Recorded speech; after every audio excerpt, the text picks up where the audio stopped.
Okay, picture this. Spicy chicken nuggets, french fries, Diet Coke, purple Zara sweatsuit, brown hair, eye bags deeper than the Mariana fucking Trench. Do you know what this was? Lisa Barlow. November 3rd, 2020, election night. You were in purple that night? Purple. If it wasn't already clear, this is What the Fuck America, and I'm Grace Weinstein from the Recount, and what we're here to do today is make sure that history doesn't repeat itself. Who the hell was with me on election night, November 3rd, 2020? The Recount senior political producer, Steve Morris. Do you remember what you ordered? Wow. Oh my gosh. I ordered, what did I order? I ordered spicy chicken nuggets, and then I think I ordered regular chicken nuggets. I think I ordered a fry. I think I ordered a chicken sandwich that remains uneaten to this day. Yes. When returns started to come in, that chicken sandwich absolutely fell by the wayside. And then I can't remember if I got a Frosty or not, but knowing me, I think I probably got a Frosty. We are careening headfirst into the Iowa Caucus. I remember the way that I felt on November 3rd, 2020, which was blindsided, which was betrayed, which was I have no clean underwear, which was I'm setting 12-minute timers. This Real Housewives-ass confessional, like, I feel so betrayed. I am absolutely astounded by what has gone down. And it's just me talking about the American political electoral process. So I want to go through a couple of things for everybody today so we can feel prepared going into what is a very long, strenuous electoral calendar. Let's do it. So starting off with the status of our candidates, we're going to focus on Biden and Trump. You can get mad at me if you want, but after I spent last week on Snapchat telling everybody that it's not a foregone conclusion at this point, we're going to act as if it's a foregone conclusion. So we're looking at Joe Biden. I'm going to read you this tweet. I don't know what fucking Adderall they got old Joey on, but holy fuck, keep it up. This was a viral tweet after his speech on January 5th in Pennsylvania, directly addressing the 3rd anniversary of the January 6th insurrection, as people would call it. He had, may I say, an abundance of energy during that speech. He gave another speech yesterday, which was January 8th, in South Carolina. Again, abundance of energy, and people are starting to take note. Let me speak about my life philosophy, and I'm wondering if you think that this applies to this situation. I was waiting for us to get to your life philosophy. I am down to go out. I love going out. I love going out big, and I will go out big. But something that I know about myself, know thyself as they say, I need to lay for a couple of hours before I do that. Was that Joe Biden's approach to the past 4 years? He needed to lay a little bit and then he's gonna go out big, and that's where we're seeing this energy come from? Or have people just not been paying attention to him for the past couple of years and are surprised that he is sprightlier than they would anticipate? I did watch those speeches. I wasn't wildly impressed, and I do think we're grading him on a curve in a way. There is also a lot of, there have been a lot of stories written that part of the task of the Biden campaign this year is going to be scheduling his events in a way that keeps him present, but does not tire him out. So laying before you go out. Laying before he goes out, yes. And it also means not doing anywhere near as many events as we are accustomed to seeing incumbent presidents do in their re-election years. You know, Obama in 2012 was doing, you know, fundraiser, another fundraiser, interview, rally, everything, fucking everything. Something that's working for me and not working for me. Okay. The thing that's not working for me is there's an element of hubris in the room of I am the candidate and I'm going to walk into another 4 years, which to me is not exemplified by anything better than that they don't have staff even hired in many swing states yet. There's actually a job listing that I was looking at the other day for the digital comms director. It was like, if speech writing is your Roman Empire, this is the place for you. And I was just like, oh, we're not really understanding the messaging. And that comes across so clearly to me when he gives these speeches about democracy and the fate of our country and who will we decide to be. And yes, that is, you know, linguistically beautiful and motivating, and I can appreciate it from like an AP English nerd standpoint. But people are concerned about the price of things, whether that's their rotisserie chicken or their rent. And yet we're over here like The 2 R's. pontificating, my 2 R's. Yet we're over here pontificating about, you know, the fate of our country. And that's not working for me. That's not working for me. Something that's working for me.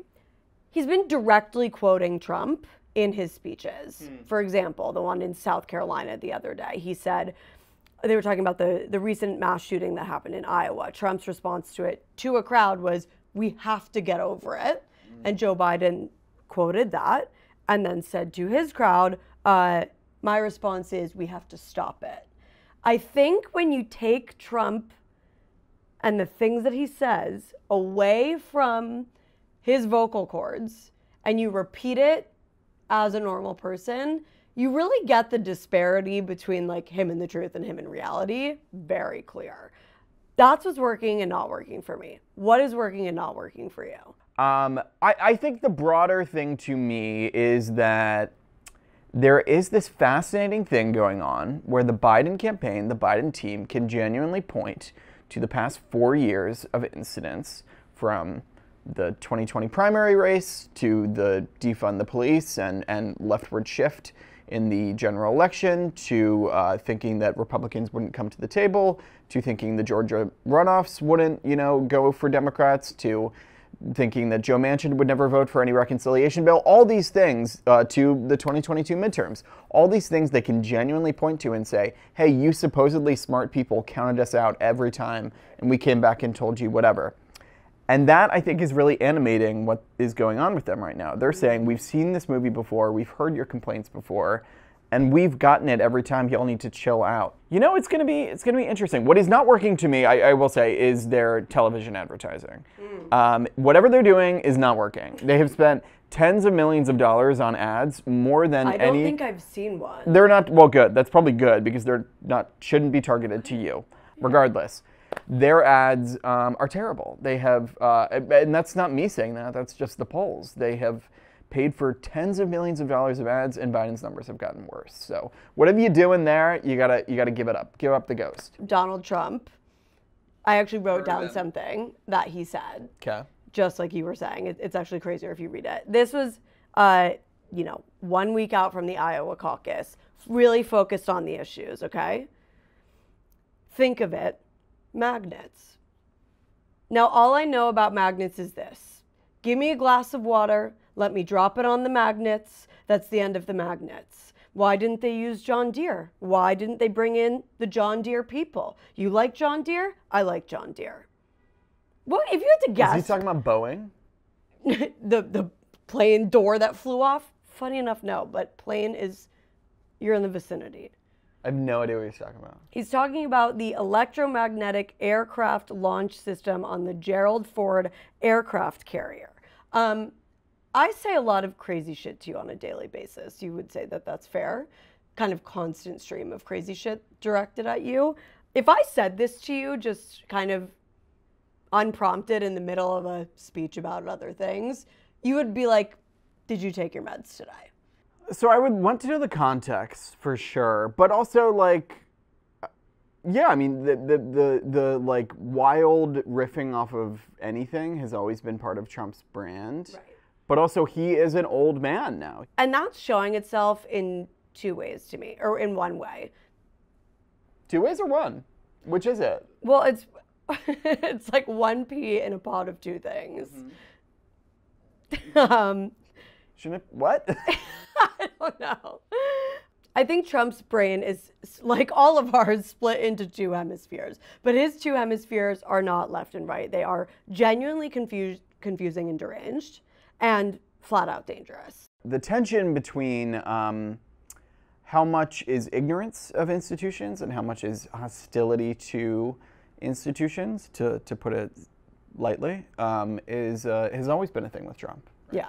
So it's not new to you in any way. It hasn't gotten worse. Well, I mean, this also gets to a broader thing of what a lot of people have been talking about recently, of a lot of us don't see Donald Trump's appearances and statements anywhere near the frequency with which we used to. Now, part of that is to make sense because he's not the president anymore. But part of it is that mainstream media and mainstream social media platforms made a decision when he left the White House, when Twitter banned him, when Facebook banned him. Both have since, lifted those. But a lot of them made decisions to kind of ghettoize him to conservative media, and that prevents a lot of more mainstream voters from hearing I think the technical term would be crazy shit that he says every day.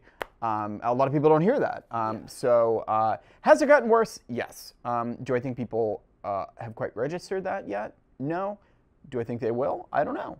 Can I actually read you something from CNN, because I want to pivot here a little bit to talking about the media. And I went on a little bit of a rant about this yesterday, which I am going to replicate here because I'll get there. I'm going to read you 3 things. First, from this week, from the weekend of January 6th, a CNN push notification that said, 3 years after Trump supporters stormed the U.S. Capitol on January 6th, there could soon be electoral validation of Trump's position. Number 2, the New York Times published a headline, clashing over January 6th, Trump and Biden show reality is at stake in 2024. The subhead of that was, Mr. Trump brazenly casts Mr. Biden as the true menace. Number 3, an AP tweet. One attack, 2 interpretations. Biden and Trump both make the January 6th riot a political rallying cry. I felt insane, to be completely honest, reading all of those things. Like, comparing the headlines from these news outlets on that day to now, it's like, what sort of revisionist history have we engaged with, and who is that in service of? So I have this kind of ridiculous allegory that I'm going to set up for you, because I think people really need to understand what I'm talking about here. There's the popular group in school says to one of the nerds, they're like, we're gonna go graffiti the library. We're gonna spray paint dicks on the library. You need to come with us. And they're like, fuck, I don't really want to do this. And then the popular kids are like, what are you, too chicken shit, you loser? You loser, why'd you even come here? And so they end up spray painting a dick on the library. Got it? Mm-hmm. This Full House-ass fucking story. Uh-huh. What the kid is not realizing, who spray painted the dick on the library, is that no matter what, the popular kids are going to think they're a loser anyway. This, to me, Trump and his little cohort is the popular group, and the loser spray painting the library is some form of liberal media. Let's call them the New York Times. I don't want to name names, but let's call them the New York Times. Just as an example. The New York Times so badly does not want to be seen as the loser, liberal, biased paper of record, the way that the right has framed them to be over the past 5, 10 years. 20, 50 years. 60. So what they do is they cozy to Trump. They allow, and if not elevate, his public defacing of our political and moral institutions, and then pat themselves on the back for being so centrist, so unbiased, so balanced. What are we supposed to do about that? Subscribe to the Washington Post. I think there is.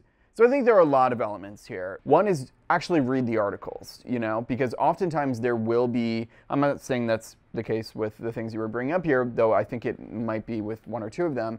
The headlines of pieces oftentimes are different than the articles themselves.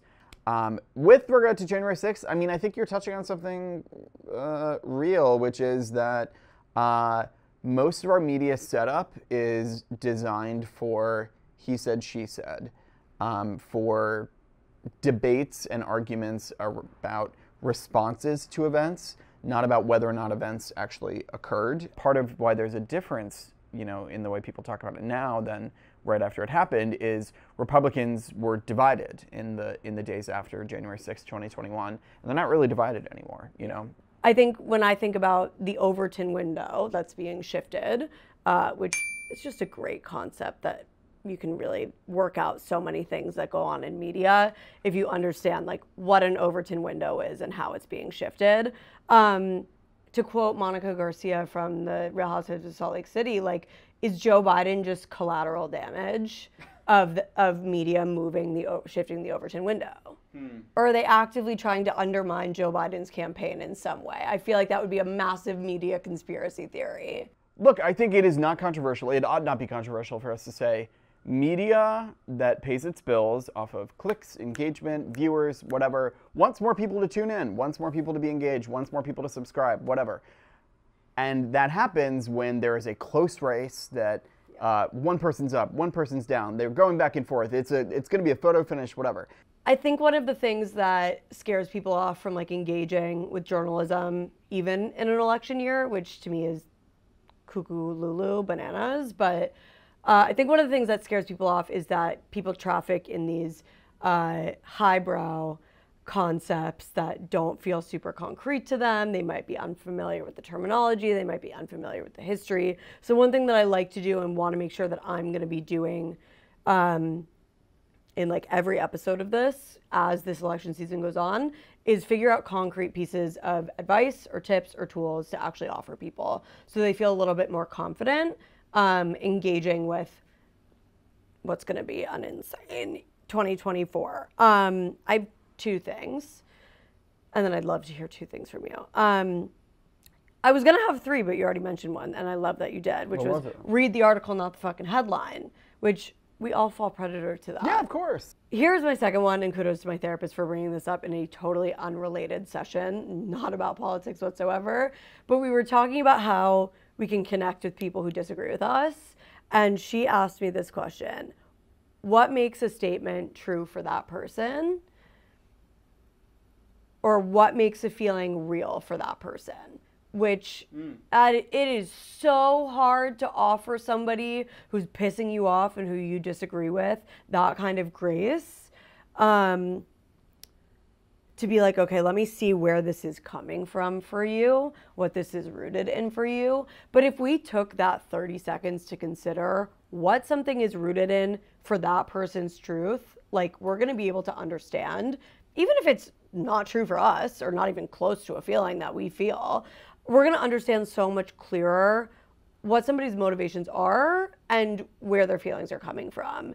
And that is so, so valuable in political discussions with somebody who might disagree with you, whether on a small level or a big level, to be like, okay, I understand that this is coming from your economic circumstance, your religious experience, your familial structure, your education or lack thereof. And that framing, which I know sounds a little hocus pocus, woo woo, these are the vibes that we're setting for the day. But I think it will just help inform 100% the way that we connect to somebody who disagrees with us. My third one is, and there might be a little hypocrisy coming from this because I am not the queen of balance in my life. I'm like going full throttle at the wall, usually all the time, or doing nothing at all. So finding a balance for me between making sure that I am read in and know everything that's going on. I'm reading so much this year, articles, podcasts, books, whatever. Everything I can get my hands on to inform my opinions, especially from those perspectives that might not be real for me. But that needs a counterweight, or I am going to end up drinking tears and eating bagel bites and having no clean clothes like I did in 2020. So I'm drinking tears. Drinking my tears. That's how I'm hydrating, was because I was crying all the fucking time. Anyway, so my consumption diet this year will actually be news, politics, history, Bravo, basketball. I think that's going to be the secret sauce of sanity in this election for me. What's yours? So my two would be, number one, Wikipedia. This might sound like a 2004-ass thing, and also, like, first of all, how many fucking teachers were like, never fucking, like, rely on Wikipedia? Also, they were like, you're never gonna have a calculator all the time, so, like, they've been disproven. And we had phones. At that point, we had smartphones with calculators. Yeah.